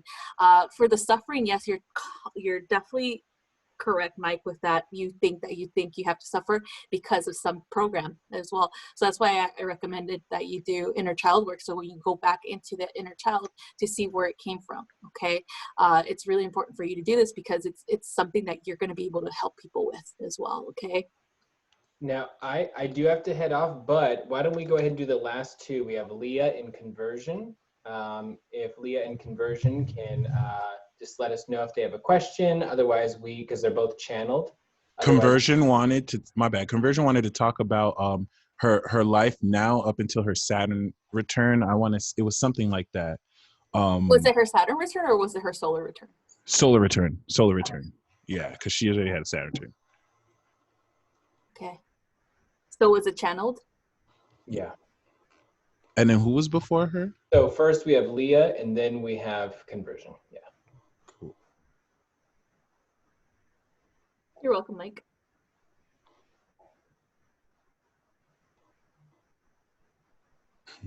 Like Britney Spears. Oh my God, we grew up in the era of Britney Spears. That's crazy. Seriously. Right. Last 2 decades, man. We grew up in the formation of so many things that have been regurgitated since then. Right. The creation of certain types of entertainment. Like, we got to grow up through that and watch it now be repeatedly done. Just like I imagine so many of our parents and grandparents must have felt watching our TV shows. So, Leah, it's so funny you said fly with mine. The channeled message that I was seeing wasn't even words. It was just like this vision. It was the night sky, and there was this forest, and it was super cool in the air. And I just saw this owl just sort of hovering over the landscape. To me, this is about astral travel. This is about meditation. This is about letting yourself spend some time remembering the silence of the owl totem, because we had talked before about you having the owl totem and having such a strong natural connection to it, and it was the it feels like it's time for you to embody that and to have your connection with it. The silent flight of the owls is like it's magical, the ability to retrieve what you need from this world and to be able to do so with a level of inherent clarity, like inherent certainty and vision, and the ability to detect what it is you're looking for. And it feels like it's time for that. It's time for some meditation. It doesn't even have to be in the conventional way, but it feels like the night is, of course, when your abilities are going to be spiking for you in particular. And it feels like that would be the perfect time to do some astral travel, guided meditation, but specifically spending your energy on the focus on your breathing and focusing from the point of view of the owl totem, because having that connection will just, I don't know, it feels like it's going to bring you a simple clarity that removes so much of these other questions and ideas and things that are getting in the way off the table. The thing is, that for all of the great philosophical, deep questions we ask about the universe, so many of them can be explored through extreme silent simplicity and the ability to just really observe and be aware and pay attention to what's happening around us. So it feels like that's why it's coming up for you, and it feels really, feels like it's time. It feels like it's like an initiation almost. Awesome. All right, Leo, let me go ahead and tap in.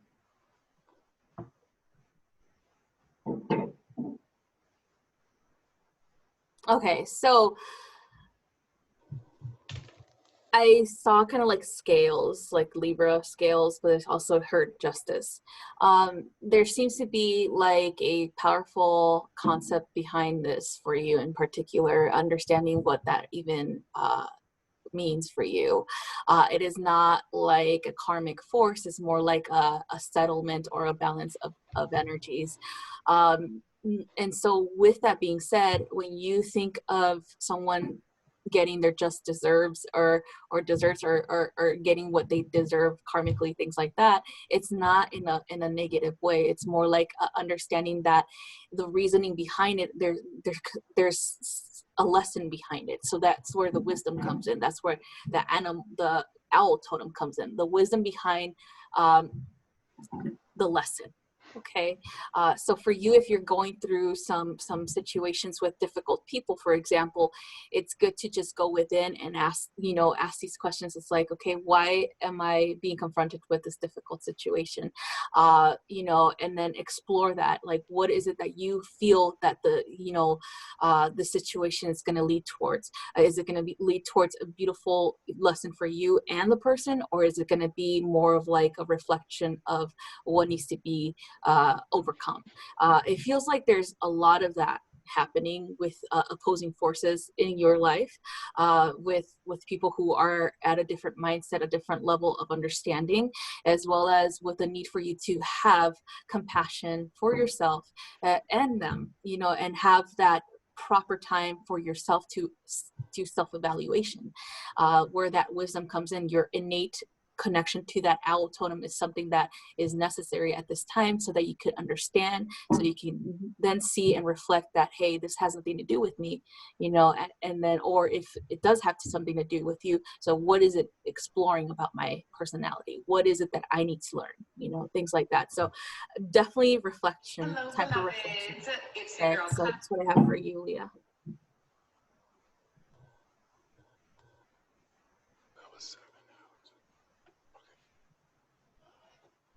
Hey Gemini, it's your turn. Yeah, I gotta actually tune in for this one. Pick it up. Cause You got distracted. no, what I didn't want to say it at first because it was kind of like what I was picking up was a little bit dark, so I wanted to kind of like tune a little bit more. Honestly, these days, even when I'm distracted, I'm not distracted or distracted. It's crazy. My distractions are distracted. But I got like this serious death card vibe, but I really want to like tune in a little bit more, see what I pick up, because it's not really like in a depressing way, but more so like in a gangster way, where it's this theme of like, okay, now it's coming. So initially what I saw was just like black, like um almost like a time or day of reckoning energy, where once again it's similar to the horse analogy. This is more so the unconscious dialogue that's happening as white noise, that can contribute to fidgetiness or uncomfort that others will feel in your presence. But it's like any type of, not negativity, right?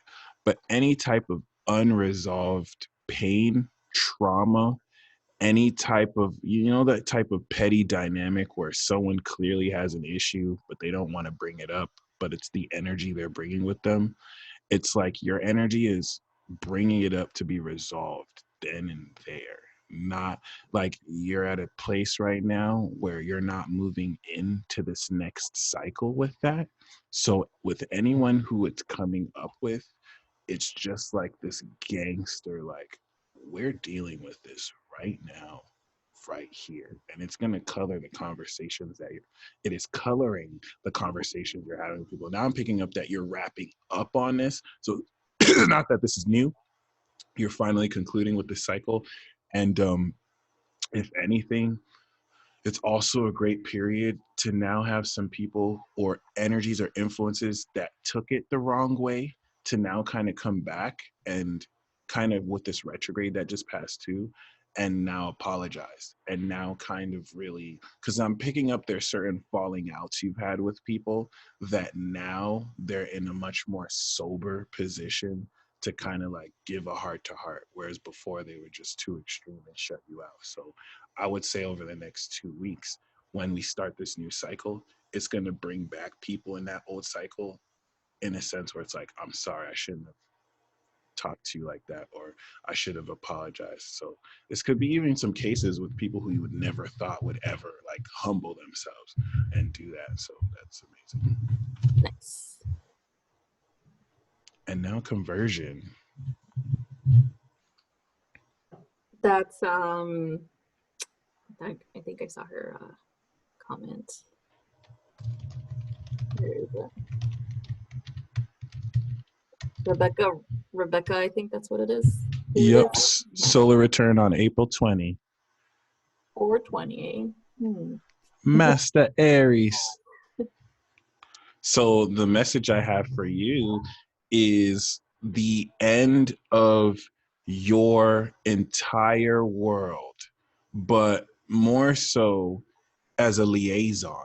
It's like you're transitioning a bit of the older generation, but also kind of connecting with our generation in order to really facilitate and transition one end and facilitate a new beginning. Because especially knowing your Saturn is in Sagittarius, Once it goes into aqua, you're now fully manifesting like everything your return blessed you with. This is going to take the concreteness of Cap and just have you rocket socket. So honestly, from now to your solar return is you completely forever shedding the layer of how you've seen yourself because of your own life experience. Like, you've done things the past 2 years that have made you look at what you can do, what you're capable of, and who you are in such new ways that you're now going to apply this. So that by the time you step into your solar return, it's like, this is who I've become. And it's going to be so empowering because whereas before you might have been unsure of yourself because of certain things you believe that might not be mainstream, now you don't care because your own character legitimizes more beliefs that others might be a bit closed off to. So that's really what this period represents: deep reflection and deep acceptance of parts of yourself that have taken you a while to accept, that you're finally more than ever like embracing. And I just see you coming to shoulder like, I'm amazing. Like, I'm a bad bitch. Like, I get it done. Like, anyone would be lucky to work with me. So yeah, it's really dope. Cat Moon Club. Yeah, it's really interesting too, because the feeling I get, it feels almost like you're entering a foreign land.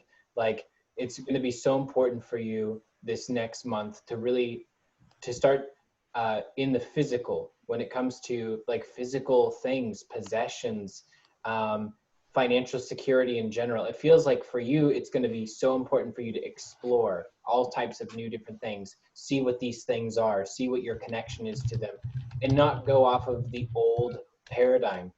Because in a way, there's this like old paradigm that's very inherent in you, which is actually a positive one in a lot of ways. It's about responsibility, and it's about your connections to people, about what's important, and what your connections are to your friends. How do you treat your friends? It feels though the reason this paradigm is going to be evolving and changing is because you're entering a different place now in your life. You're entering a different age, both metaphorically and literally. And this is going to be, it's going to be something that's extremely transformative. You're never going to be the same after this one in particular. There are other years that feel like, they almost connect to each other in a way, like phases, like 22, 23, and 24. But in this particular case, this is like its own year, and it's outside of the matrix. It's like outside of all of the other linear concepts that you've been operating on. And it's so important you do that, because it will show you what you really believe and what you don't really believe in. Awesome. All right, let's see, Rebecca.